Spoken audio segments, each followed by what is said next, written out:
भारतीय वजीर खारिजा सिफारती महाज पर मुकम्मल नाकाम हो चुके हैं। बहुत बड़ी खबर पाकिस्तान से आ रही है तो मोदी सरकार ने अपनी रिवायत के मुताबिक नाकामी का बोझ दूसरों पर डालकर मसले का हल निकालने की कोशिश। जहां लश्कर तैयबा का टॉप कमांडर सैफुल्लाह मारा गया है। तौबा तौबा तौबा तौबा। सिंध प्रांत में हुए हमले में आतंकी सैफुल्लाह को ढेर किया कि जी लश्कर का एक आदमी टपका दिया। जी हाँ, यानी कि लश्कर यानी बोले तो ये ठीक है, इसको टपका दिया गया और इसका नाम मैं आपको बता दूं। कौन है ये वो व्यक्ति जिसके नाम से ही पाकिस्तानी खौफ में है, आईएसआई खौफ में है, पाकिस्तानी आर्मी खौफ में है, पाकिस्तान के राजनेता खौफ में है, क्योंकि इन तमाम लोगों का संबंध आतंकियों से है, जिहादियों से है। लेकिन ये बात मानने की है कि ही इज डिटर्मिन्ड। जब वो एक चीज कहते हैं, जैसा कि उन्होंने राम मंदिर का कहा था, बाबरी मस्जिद के ऊपर उन्होंने आर्टिकल 370 का कहा हुआ था, उन्होंने सर्जिकल स्ट्राइक्स का कहा हुआ था, हर वो चीज जो कहते हैं फिर वो उसके ऊपर अमल करते हैं, उसमें एक सेंस ऑफ डिटर्मिनेशन है।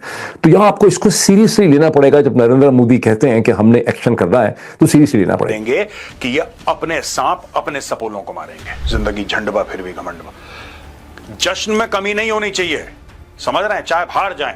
उसने बोला सर आप ट्रेड करो ना करो, पाकिस्तान तो कुटेगा। साल 2008 में नागपुर में आरएसएस मुख्यालय में हुए हमले का वो मास्टरमाइंड था। वाह भाई वाह। एक बड़ी इंपॉर्टेंट न्यूज है जिसको पाकिस्तान मास्टरमाइंड जो हाफिज सईद के मेन एक जो सपोर्ट मैन था, उसको कराची में जब वो कत्ल कर दिया गया है। यहाँ से आगे अब पाकिस्तान के लिए क्या ऑप्शंस बाकी हैं और क्या बेहतर ऑप्शन होगा यहाँ से आगे? ये गया भारत की तरफ से कि ये ऑपरेशन अभी कंप्लीट नहीं हुआ है, यानी कह रहे जी पाकिस्तान हाई अलर्ट पर है, ठीक है, और हम देख लेंगे अगर बॉर्डर क्रॉस किया तो छोड़ेंगे नहीं इस बार। हुआ ये कि जी बॉर्डर पे तो कुछ भी नहीं हुआ।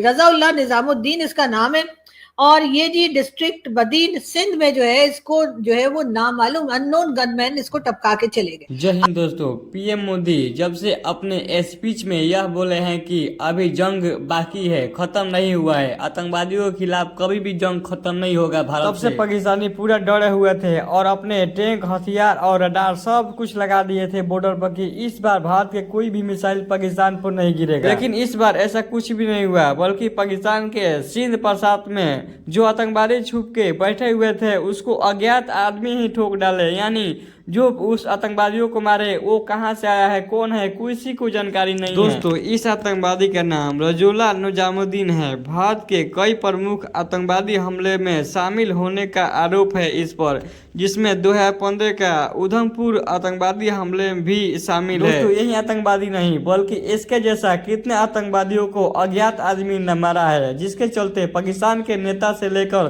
पाकिस्तान के आईएएस ले हैरान है कि ये कौन आंधी है, कहां से है और ये क्या चाहता है।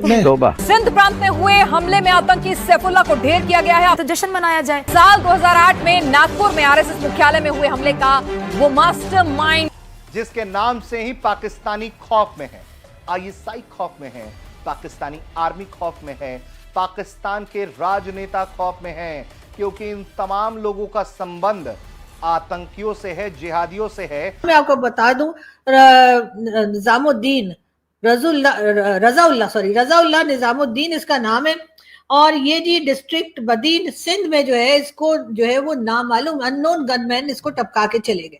अब कहा यह जा रहा है कि हमारे कई ऐसे जर्नलिस्ट भी जो कि आजकल पीटीवी में भी लगे हुए, जाहिर है कि इतने अच्छे जूते साफ करेंगे तो पीटीवी में नहीं लगेंगे तो क्या होगा, तो पीटीवी में भी है, और कुछ ऐसे भी हैं जो कि अपने कह लीजिए कि अपने काम कर रहे हैं, अपने मीडिया के काम कर रहे हैं, और मगर ये कि जूता बहुत अच्छा साफ करते हैं।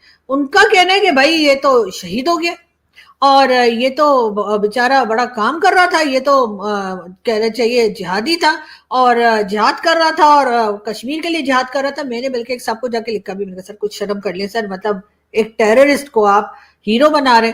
तो खैर उन्होंने जवाब तो मुझे देना जरूरी नहीं समझा, लेकिन मेरा ख्याल है कि हमारे यहाँ तो हमेशा से ही टेररिस्ट को हीरो बनाया जाता है। और जो ये कहते हैं ना कि जी टेररिस्ट है जी, उसका कोई मजहब नहीं है, हमारे यहाँ फौरन ये कह दिया जाता है। हमारे पॉलिटिशियन उठेंगे और अगर कहीं कुछ अटैक हो गया है, कोई बात हो गई है, तो कहेंगे जी टेररिस्ट का कोई मजहब नहीं होता। अगर टेररिस्ट का मजहब नहीं होता, फॉर एग्जाम्पल आप जाइए किसी जगह पर, वहां पे 3 आदमी खड़े हो, उनमें से एक बोलेगा ओम, आप आराम से खड़े रहेंगे, मैं भी नहीं उधर आराम सुकून से खड़ी रहूंगी, कोई शॉपिंग कर रही हूँ करती रहूंगी।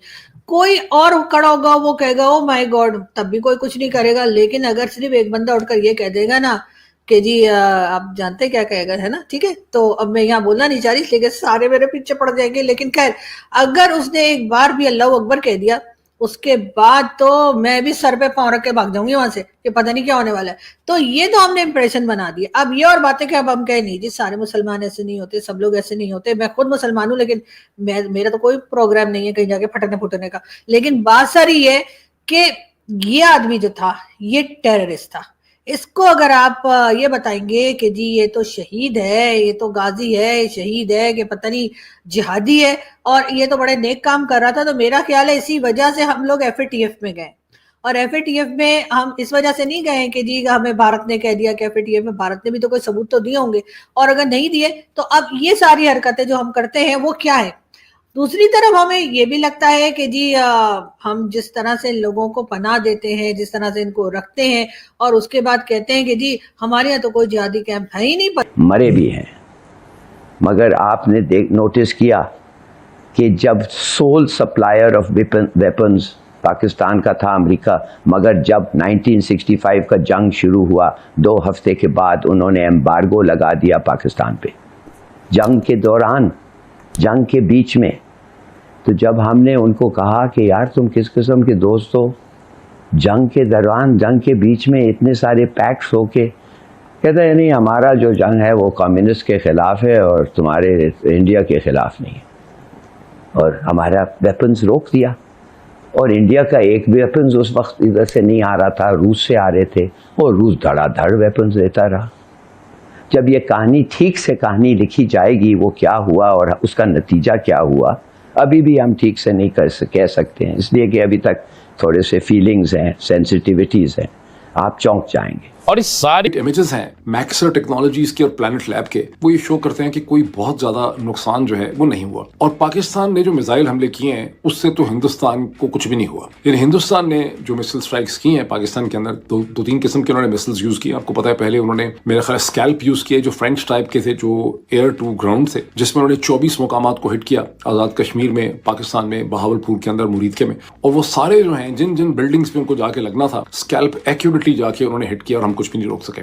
उसके बाद उन्होंने ब्राह्मोस यूज किए जो रशियन और इंडियन ताउन से इश्तराक से बने, और उन्होंने जहां जहां वो मारना चाहते थे खासा प्रिसाइजली उन्होंने हिट किया। और पाकिस्तान ने किसी किस्म के सैटेलाइट इमेजेस नहीं दिखाए, जबकि हिंदुस्तान की आर्मी एयरफोर्स वाला ने अपनी ब्रीफिंग्स में वो सैटेलाइट इमेजेस दिखाए। बहरहाल New York times did not rely upon दो सैटेलाइट इमेजेस, उन्होंने अपने सैटेलाइट इमेजेस लेके अपनी स्टोरी में दिखाए हैं, वो मैंने देखे हैं बहुत गौर से।